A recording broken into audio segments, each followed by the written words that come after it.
On peut vous parler d'abord de la tariqa. La tariqa signifie un chemin, une voie qui mène vers quelque chose. Et dans le cas de l'islam, la tariqa n'est que le chemin qui mène vers Dieu. À son origine, c'était une voie initiatique qui prenait le musulman ou bien l'aspirant de ce qu'on appelle la charia, qui est la voie large que partagent tous les musulmans, à la haqiqa. La haqiqa, c'est ce qu'on appelle la réalité ultime. C'est l'étape où l'aspirant se perd dans l'océan de l'unicité de Dieu, si on peut résumer ainsi. De ce fait, la tariqa, c'est un cheminement spirituel qui pouvait être individuel, sous la direction d'un maître spirituel. C'est pourquoi, depuis Hassan al-Basri, parce que c'est lui qui est le premier initiateur de la notion de tariqa, du point de vue manifestation publique. Mais dans la manifestation interne et ésotérique, c'est le prophète alayhi salatu wassalam lui-même qui l'a initié à Ali ibn Abi Talib. Et c'est Ali qui a été le maître de Hassan al-Basri. Et Hassan al-Basri a par la suite donné des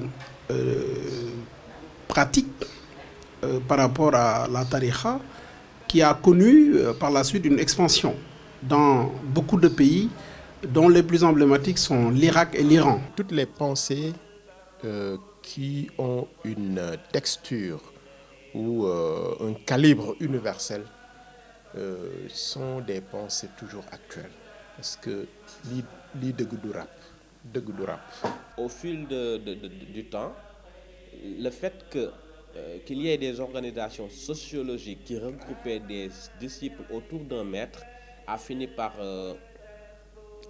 créer ce qu'on appelle aujourd'hui les confréries ou bien les voies mystiques.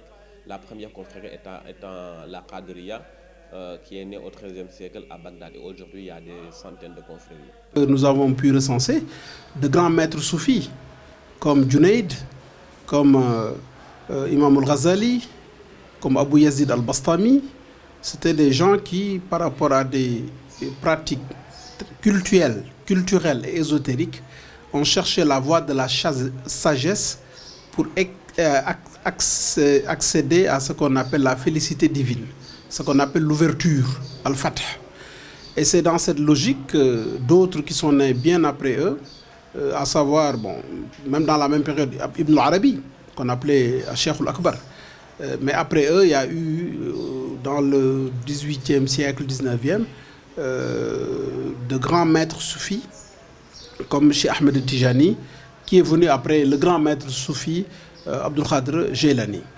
Donc c'est eux qui ont propagé quasiment la voie confrérique dans le monde entier. Imam Chazili aussi, il ne faut pas l'oublier, parce que c'est le pionnier au Sénégal de la tariqa telle que pratiquée actuellement, la Chaziliya. Dans la religion, il y a des aspects qui composent la religion ou bien ad-din. Dans l'islam, il y a 3 éléments qui composent la religion musulmane. Le premier élément, c'est al-islam. Al-islam, c'est la soumission. La soumission, c'est des actes. Le deuxième élément, c'est al-iman. Et le troisième élément, c'est al-ihsan. C'est ce qu'on appelle l'éducation spirituelle pour la perfection de l'âme de l'aspirant. Et ça aussi, ça rentre dans le cadre du cheminement de l'individu et de l'aspirant. Et chaque cheikh, chaque confrérie a sa manière de faire la tarbiya. Si on prend par exemple la Tijaniya, la tarbiya dans la Tijaniya, c'est quelque chose qui se fait sans isolement, sans retrait spirituel pas forcément, mais en se limitant seulement aux litanies ou bien aux zikrs obligatoires que sont les wird, la wazifa et la hadratul juma. Il y a d'autres tariqas qui ont d'autres modes de tarbiya, mais le but de la tarbiya, c'est vraiment la perfection de l'homme, l'anéantissement de l'ego, et pour pouvoir atteindre la présence divine. El Hadj Malick enseigne de prendre le prophète Mohammed sallallahu alayhi wa sallam comme modèle, en faisant de sorte que l'homme soit sachant, en tout cas soit informé sur l'essentiel de ce qui a un enjeu dans sa vie religieuse et dans sa vie sociale. Faire de sorte que le disciple soit un acteur et non pas un spectateur. Mais un acteur positif, mais pas un spectateur. Cela ne peut se faire si l'individu n'est pas informé, donc instruit. Cela ne peut pas se faire si l'individu n'est pas vertueux, donc éduqué.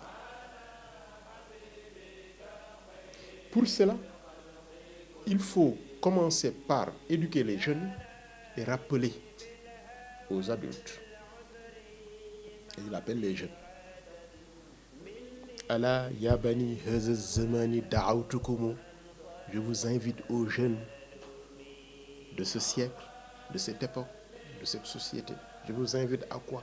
Li ihya'i dinin, faire vivre votre religion. Non, c'est pas seulement par ce sigui.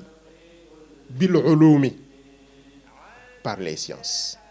Spirituellement parlant, je reprends ici, en paraphrasant Serigne Cheikh Tidiane Sy Al Maktoum, qui disait simplement que les disciples, ou bien la tariqa n'est rien d'autre qu'une voie de formation qui organise des athlètes de l'esprit, serviables demain, dans la voie divine, aussi bien individuellement que dans leur société.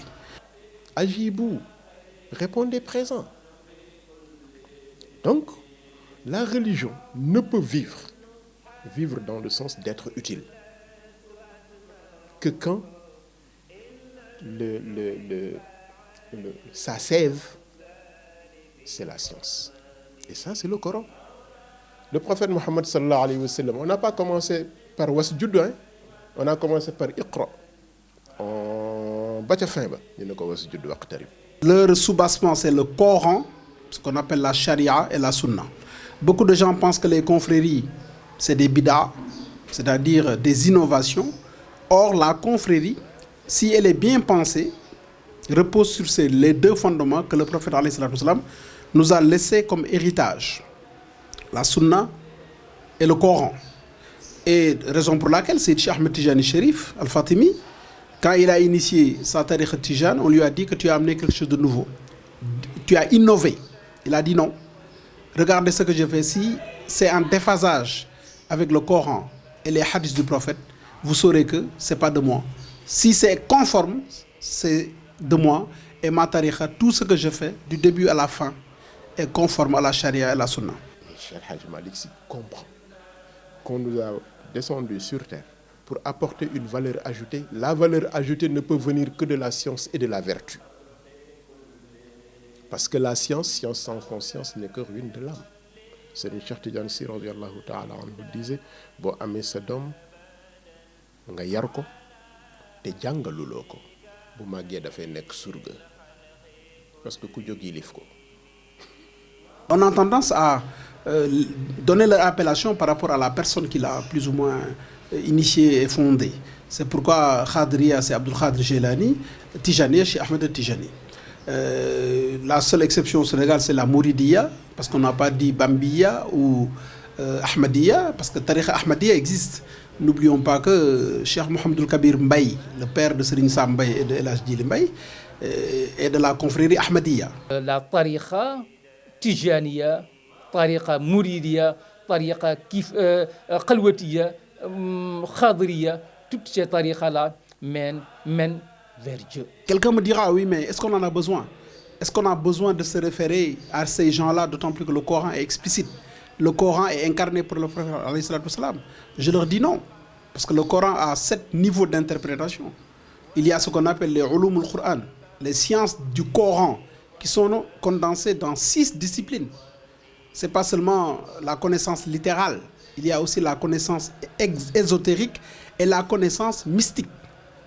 Et c'est ce que les confréries amènent pour permettre aux musulmans de parfaire leur adoration, de parfaire leur culte.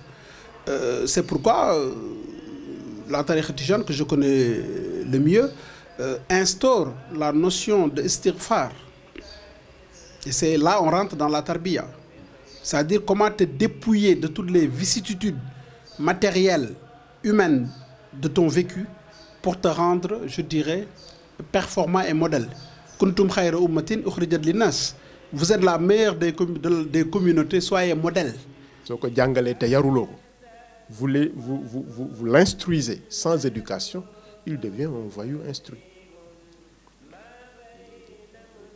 Waaw, c'est plus pernicieux. mu ne boo ko jàngalee yar ko nag am nga nit. Voilà le projet de Cheikh Hadj Malick, fexe ba nite. C'est la jonction entre l'instruction et l'éducation. L'instruction par les sciences, l'éducation par les compétences, par les vertus. Et pour ce faire, il faut un modèle. En étant un disciple de Cheikh Ahmed Tidiane Chérif, mais je suis obligé de faire wazifa matin et soir, je suis obligé de faire lazim, je suis obligé de faire hatul juma, mais parce que tout simplement, c'est des dispositions que l'adepte doit suivre pour prendre le chemin qui me mène vers Allah. C'est ça, grosso modo, tarbiya et tariqa.